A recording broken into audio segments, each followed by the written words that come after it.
Ladies and gentlemen, please welcome to the stage Ambassador Paula J. Dobriansky, PhD, Senior Fellow at Harvard University's JFK Belfer Center for Science and International Affairs, former Undersecretary of State for Democracy and Global Affairs and President's Special Envoy to Northern Ireland, Leadership Council member, Concordia.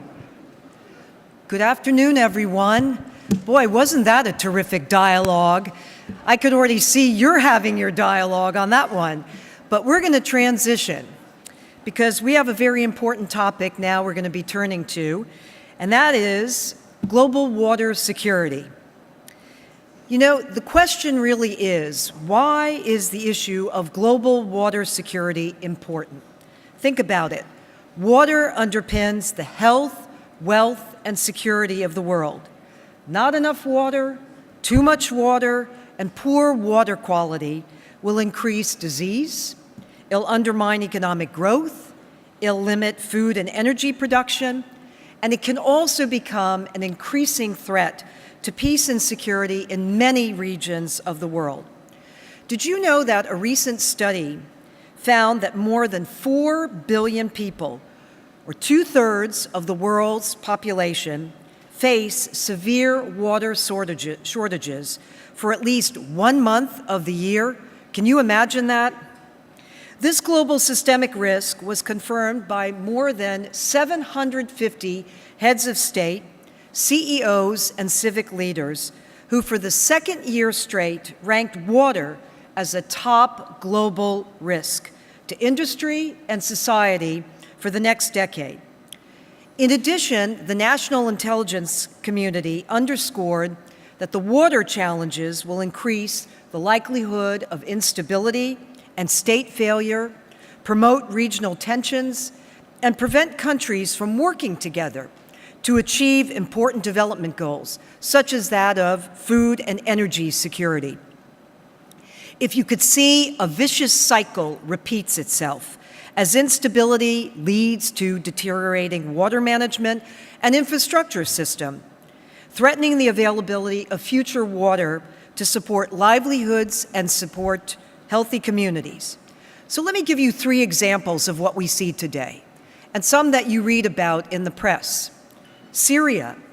5 years of drought in Syria decimated farmers' crops and forced millions to migrate to urban areas.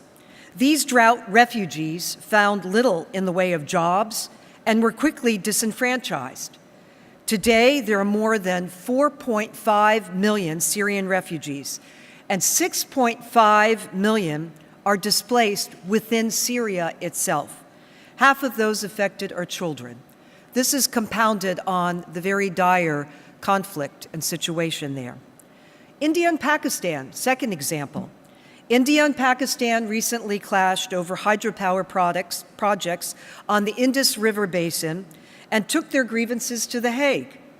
Conflict and mismanagement over this water resource would significantly impact the lives of the people living in the basin, which is expected to grow to nearly 4 million by 2050.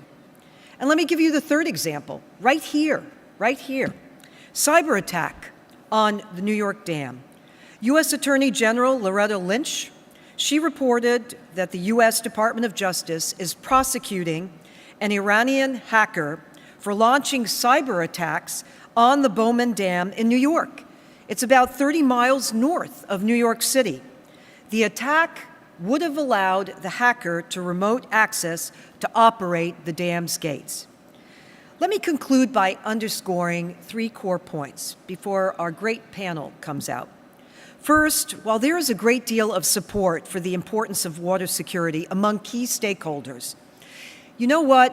It receives little attention or commitment in budgets, especially here in the United States. We need to be doing more in this area. Second, yes, if I heard an applause, yes. Second, as the challenges above are significant, it is important to note that no one organization can do it all. We need events like Concordia and organizations and institutions such as the ones represented on the stage and many more to succeed. Third, we are at a very unique moment in time to start. There is broad recognition regarding the urgency of the issues, both at home and abroad. Whether water quality issues in Flint, droughts in the American West, or across Africa, or ISIS militants holed up in the Takba Dam, the upcoming U.S. election and subsequent transition also offer significant opportunities to shape the role water can play in the national and global agenda going forward. As I said, we have a very exciting and distinguished panel and a very committed panel. The moderator is Ken Kajiwara, who's co-president of Teneo Intelligence, and he previously was with the Eurasia Group as Director of Strategic Clients. I'm going to let him introduce the prestigious panel that we have and enjoy this discussion and engage. Kevin, please come forward with the panel and join me in welcoming them.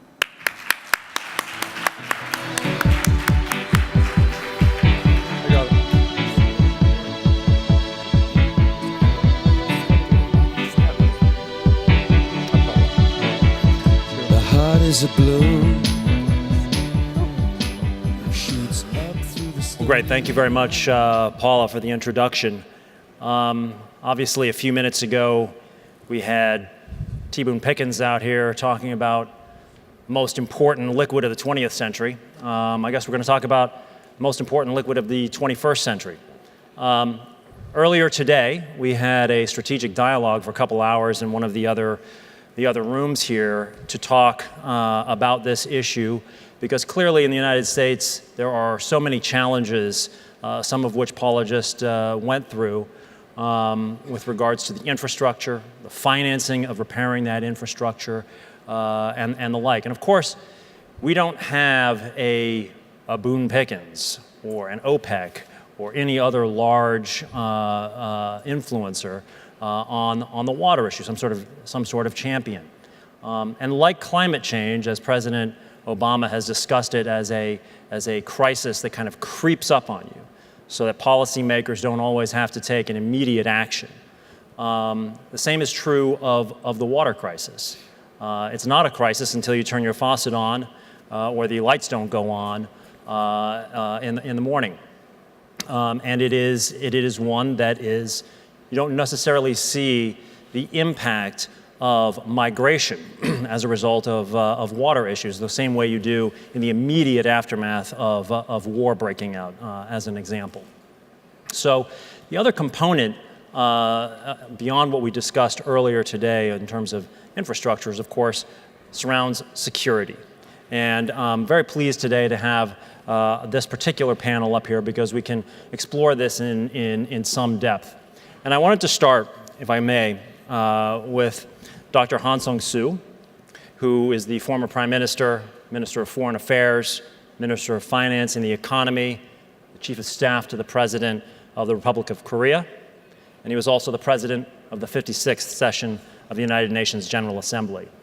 And now he is also United Nations Special Envoy of the Secretary General for Disaster Risk Reduction and Water, trying to rally member states, commitments from member states, and the private sector and civil society to support efforts on water-related disaster relief risk reduction. So, you know, there was an immediate response to a lot of these crises, and then the response has to also be in reaction to the bigger, slower-moving issues of climate change, rising sea levels, and the like.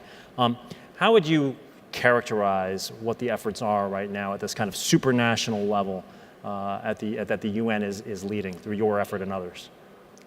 Well, when I was invited to this summit, I thought I was going to give a speech, so I prepared a speech. But if it is a sort of kind of dialogue, I have to do that.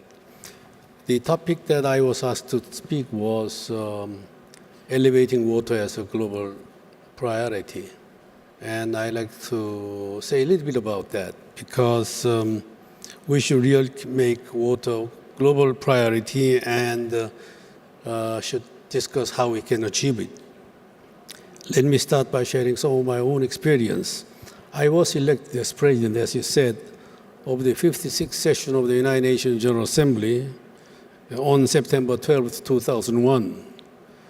The previous day on 9/11, I was attending the prayer breakfast meeting at the United Nations Delegates Dining Hall on the 4th floor of the United Nations headquarters when the heinous terrorist attack took place in New York.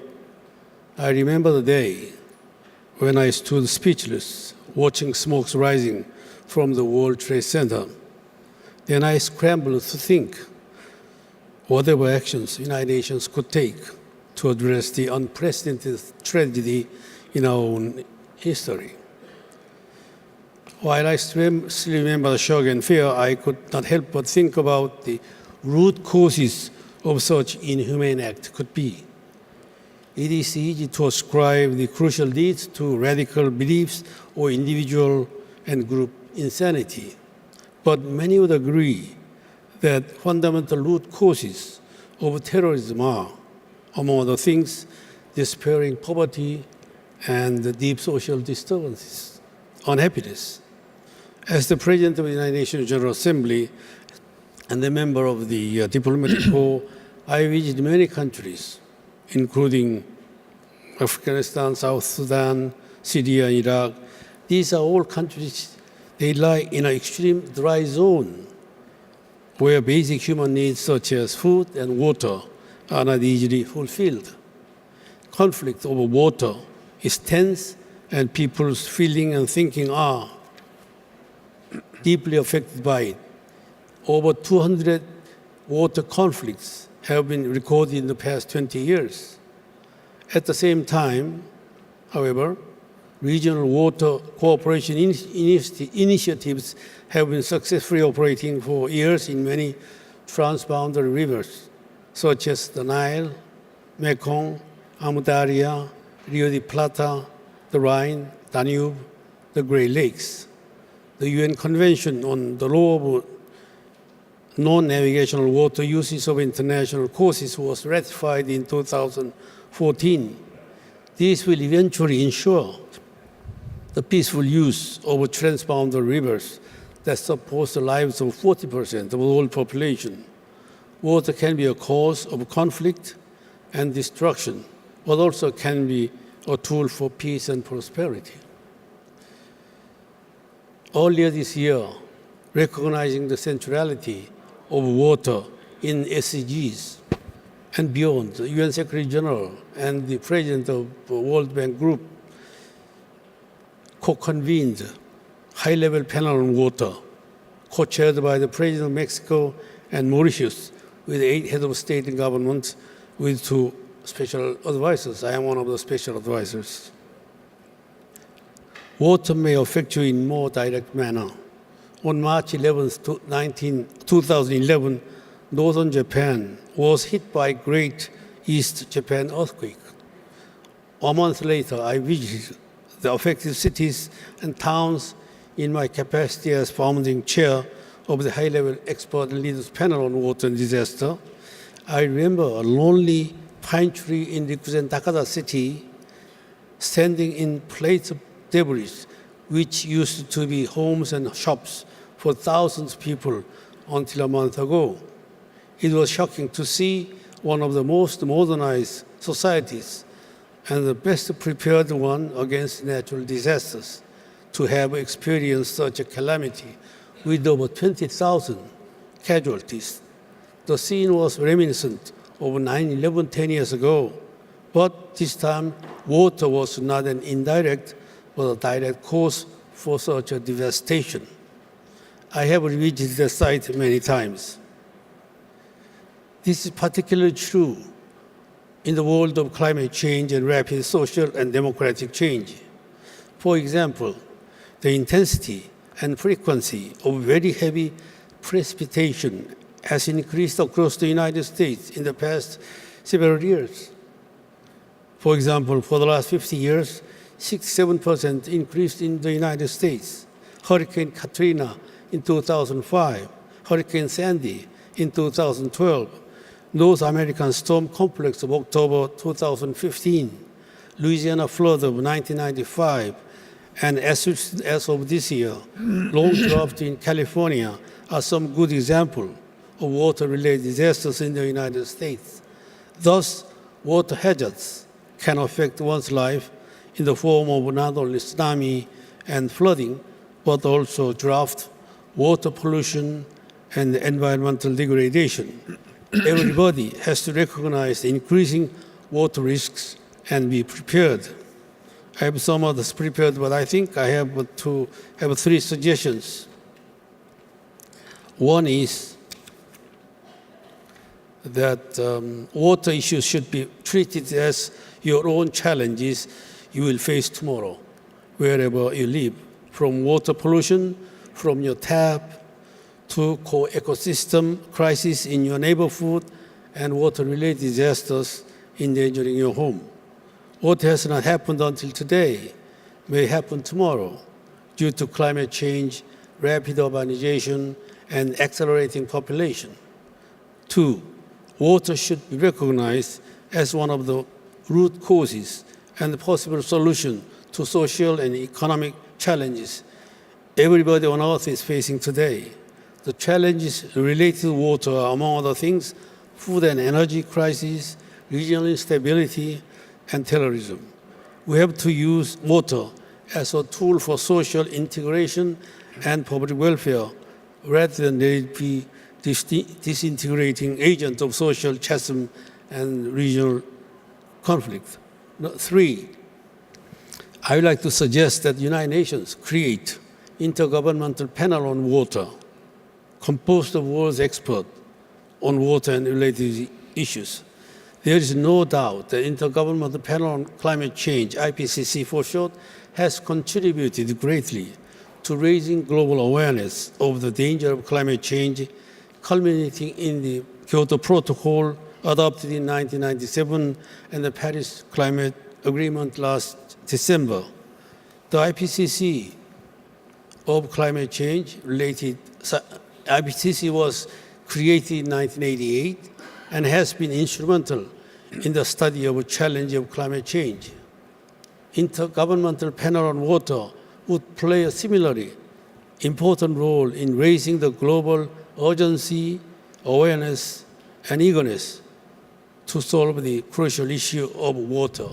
After climate change, I think water will be really the critical issue that will determine the fate of the humanity in the future. Thank you. Thank you very much. I'd like to turn, if I could, to picking up on some of what you've been talking about and how it specifically applies to the United States. General James Jones was President Obama's first national security advisor, you may remember, from January of 2009 till late 2010. He was the Supreme Allied Commander in Europe and the 32nd Marine Corps Commandant. And he sits on the National Executive Committee of the U.S. Water Partnership, in fact. And he played forward for the Georgetown Hoyas, which is important. Sir, clearly, from the United States perspective, many states that are important to us strategically are either water-stressed themselves or in neighborhoods where there's a potential for water-related conflict or where water could be used as a weapon. In fact, you've said in testimony earlier this year that you said that imbalance in global water supply and demand is evolving into the most toxic threat to world peace and international and U.S. security.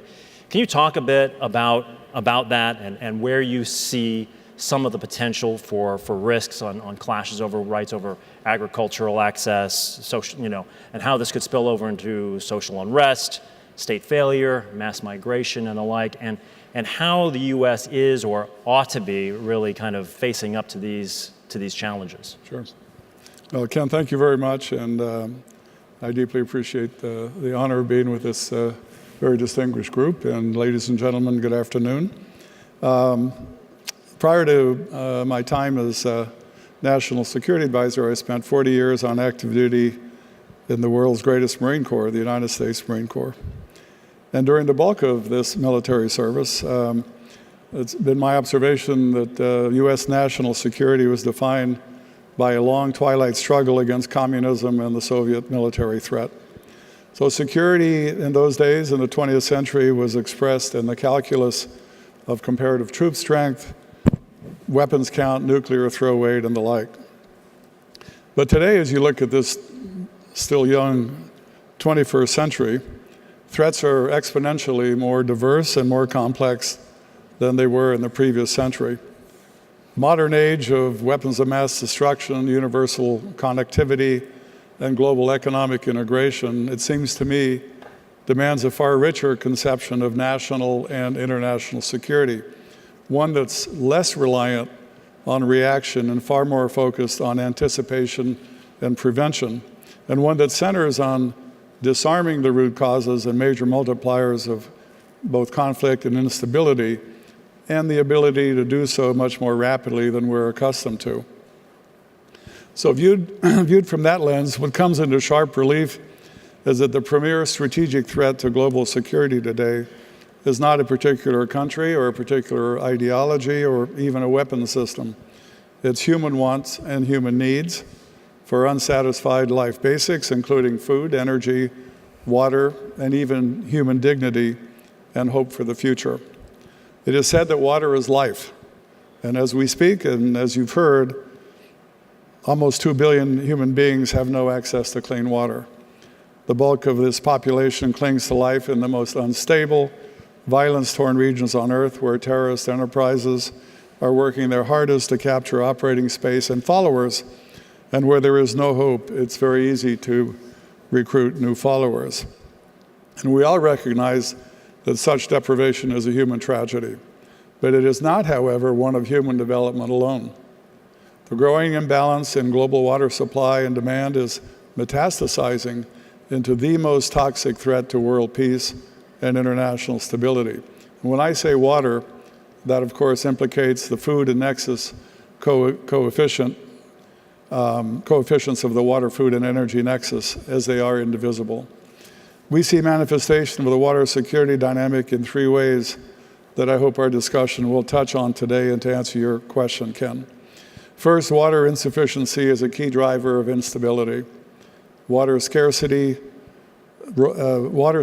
role in weakening societies and in fomenting failed states, in catalyzing disruptive mass migration, and in ripening populations for exploitation and conflict is not some abstract, distant danger. It's happening, and it's happening today.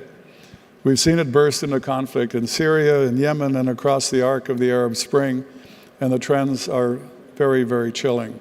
Second, water is a weapon, which we have viewed with horror in the actions of ISIS and is likely to be only the beginning of a growing trend in the case of conflict in vulnerable regions. 3, and more hopefully, water abundance as a pillar of stabilization and restabilization.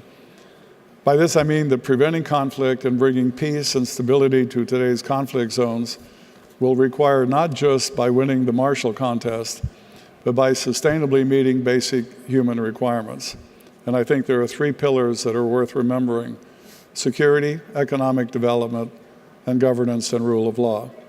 So the bottom line is that mankind confronts monumental missions of drastically increasing water and food energy production and productivity to meet the needs of 11 billion souls by mid-century. This in the context of already strained resources under severe threat from a changing climate. Meeting this challenge, it seems to me, calls for a new 21st century security triad, which will be composed of 1, visionary governmental, scientific, and commercial leadership; 2, unprecedented collaboration and partnership in both the public and private sectors; and 3, swift and disruptive innovation, each as if our collective futures depend on it, and quite simply because it does. There is much the public and private sectors can do in catalyzing all 3. So though the challenge is severe, I'm by nature an optimist, and I see in the water, food, and energy challenge not just an existential threat, but a monumental opportunity for national and global common cause against a shared adversary for a better future, one fostered by abundance and one rooted in peace, and that's a future worth fighting for. Thank you. Thank you. I mean, you talk a lot about the risks. We had the panel earlier that I referenced talked about some of the successes, actually, and specifically with regards to Israel. Obviously, a small country in a pretty contested neighborhood, and a country that ought to be water at risk, and yet it isn't. Through a lot of innovation, a lot of work on their own, but also a lot of diplomatic work that they've done with the Jordanians and the Palestinians. Are there other examples of successes that you've seen, or that are templates for avoiding some of the risks that you're talking about? Well, technology is really making great strides in, particularly for countries who don't have their a native water supply. If you look at the Gulf states, virtually all of them have been successful in transforming their societies and actually been able to, in the case of a country like the United Arab Emirates, just a tremendous technological achievement in bringing water to their population. But even in areas where we don't find water naturally, in Afghanistan, for example, we found that all of the water from the Hindu Kush Mountains is going somewhere, and it's just deeper than we ever thought. But there's water there, and technology allows you to get it. So I think our innovation, our human ingenuity is key, but the first thing you have to do to be able to solve the real problem is you need some security and some stability, and then the rest, I think, is easier. I want to continue on the theme of security, obviously not just in the global sense, but here at home as well. And so we're also joined today by Sherri Goodman. She was the nation's first Deputy Undersecretary of Defense for Environmental Security. And today she is a public policy fellow at the Woodrow Wilson Center on Environmental Change and their security program, as well as on the Global Women's Leadership Initiative. And, Sherri, we talked a little bit about this at the previous session, but I wanted to get into it in some additional depth.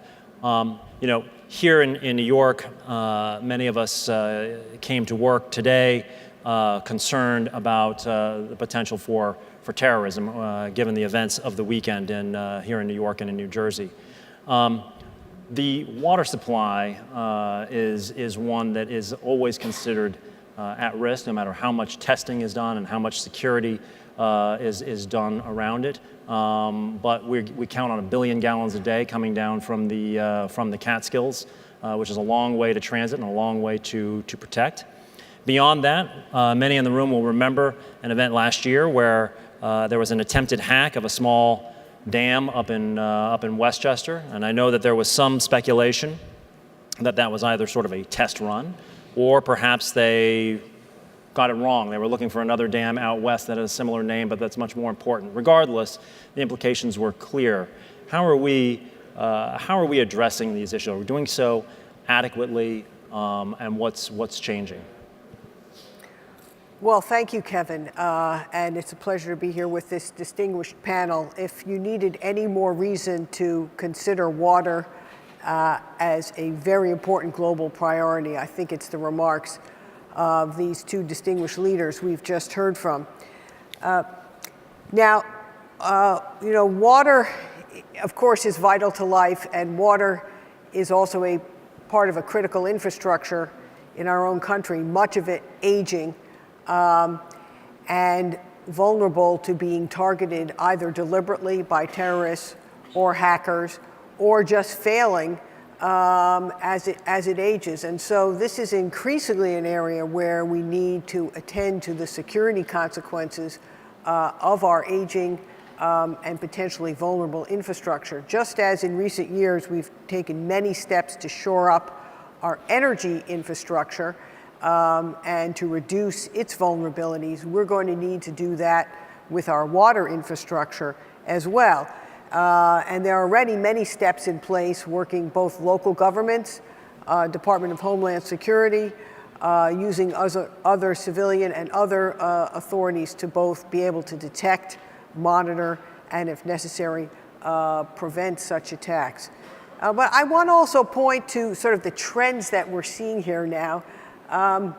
20 plus years ago, in the early post-Cold War period when I served in the Department of Defense, at a time when the U.S. military was widely seen as an environmental bad actor with a lot of Superfund sites that needed to be cleaned up. It really reached into its own deep resources of research and development and innovation and partnering with local communities and local governments. And in the space of that 8 years became an innovation and clean and environmental leader instead of an environmental laggard. And I had the privilege then 10 years ago when a group of foundations and philanthropists approached me at my think tank to organize a group of military leaders like General Jones who addressed national security, addressed climate change, and now water and energy security as a national security challenge. And we found that it is a threat multiplier for instability in fragile regions of the world. And now it's widely recognized that both climate and water security, and water as the front line of climate change, will be a factor that we have to deal with in the future. And so we need to harness all of our resources, our innovation capacity, of which we have much, our public-private partnerships, as well as a whole-of-government approach. It's not any one agency that's going to be able to address this. And we're going to have to really step up our efforts, both in diplomacy, working with countries worldwide to find solutions such as the innovative ones that you've pointed to, both in Israel, Jordan, and that region, but also particularly in Asia and Africa. So I want to follow up on that point. We've got somebody here who's got a very unique kind of background that straddles this world of government policy as well as the private sector. General Jeffrey Talley at the end here was the commanding officer of the U.S. Army Reserve. He is now a leadership fellow and Cabot House Scholar in Residence at Harvard, and is an executive at IBM. And his background is he's got a PhD from Carnegie Mellon in sustainable engineering, and is an expert in civil and environmental and sustainable engineering. We've heard a lot about the states and the institutions, obviously, but this concept of technology and innovation being brought to bear with the authorities that oversee these water systems, on everything from advanced water recycling and desalination, the development of drought-resistant crops, or perhaps the monitoring for security purposes and the like. Can you tell me your perspective on this, and where you're seeing a lot happening, and where we perhaps need to be doing more, and where the private sector can be better deployed with their public sector colleagues? Kevin, thanks for the question, and thanks for being part of this panel. What a distinguished group. And I don't think I need to convince anybody here that's listening about the importance of water. So, as Kevin mentioned, I've had the opportunity to serve in the academic sector, the public sector, and the private sector. And I'm convinced, not only for water, but any of our global complex issues, it takes private-public partnerships to solve it. Governments won't be able to solve it. It takes the private sector working with the public sector, and I want to throw academia in there because often we forget about academia. And so when you look at all the points that we've talked about in water, not only in this panel but previous panels, the challenge is going to be to recognize there's got to be equitable sharing of resources in face of resource unreliability and shortages. Secondly, the principal obstacle to sharing is going to be how do we understand the present and future uses of water availability, but also water quality. So the technical issues as an engineer, I don't think are the more challenging, although we still have some hurdles. It's the human domain that we've got to work on. Otherwise, we'll fail to have an opportunity to address not only conflict prevention, but peace building. How do we do that? You've got to be able to have a platform that's a platform of innovation and information. And so you've got to have a platform to share that big data. I would argue that's cloud. Then you want to be able to recognize how do you in real time integrate the big data across multiple countries and organizations, integrate it, share the best practices in real time, and do the analytics, business analytics, and then make it more relevant by red teaming it, if you will. We can do that through cognitive. So I think the solution for water is how do we bring all this big data together in real time, integrate, run through the analytics, and do cognitive response and thinking to help us not only in the United States, but throughout the world, a priori predict success of solutions. One of the things that I've worked on in a very small, some of the recent efforts that I've had at IBM is looking at a predictive model to help the UN determine how migration will occur and how we can sustain and save lives. Water is life-saving and life-sustaining. We're going to have to take the same integrated, holistic approach to solve the water issues. And I think the private sector has to step up, and I think they will be the lead. And so the private sector's got to see government as an integrator, and the government's got to recognize that without the private sector, they won't get it done. Thank you. The thing is blinking at me here to wrap it up, but I did want to turn to General Jones real quick. And I just wanted to underscore the comment about public and private partnership on this, because I think it's absolutely correct. And secondly, we shouldn't think of this as a problem that is only going to be one that's confronted by developing countries. In the next 20 years, 40 of our states are going to face severe water shortages. So this is something that we have to deal with. But by far, if you look at the African continent, where 37% of the young people on the sub-Saharan Africa have indicated they plan on moving somewhere else because of lack of hope and opportunity. This is something that we should all think about in terms of solving water, food shortages, education, and the like. And I continue to feel that tackling these issues is probably the long-term solution to defeating organizations like ISIS. If you get people to stay at home and you convince them that there is a better hope out there, there's better hope for their children and their future and their education and food and water, electricity, roads, and the like, then I think you have a shot at defeating this cancer. But until then, unless the world unites and we make this common cause, it's going to be harder. I think it's great that Concordia and the U.S. Water Partnership have put together today's events, because we've now been going on for the better part of 3 hours on water today, and I feel like we've only really sort of scratched the surface. I would encourage you, if you're interested in this subject, either from the macro risk perspective or some of the practical solutions and innovations that are being discussed, to review the strategic dialogue that occurred earlier today. I'm trying to keep this thing on schedule for the rest of the event today. So General Talley, General Jones, Dr. Hahn, and Secretary Goodman, thank you very much. Appreciate it. Thank you very much. Thank you.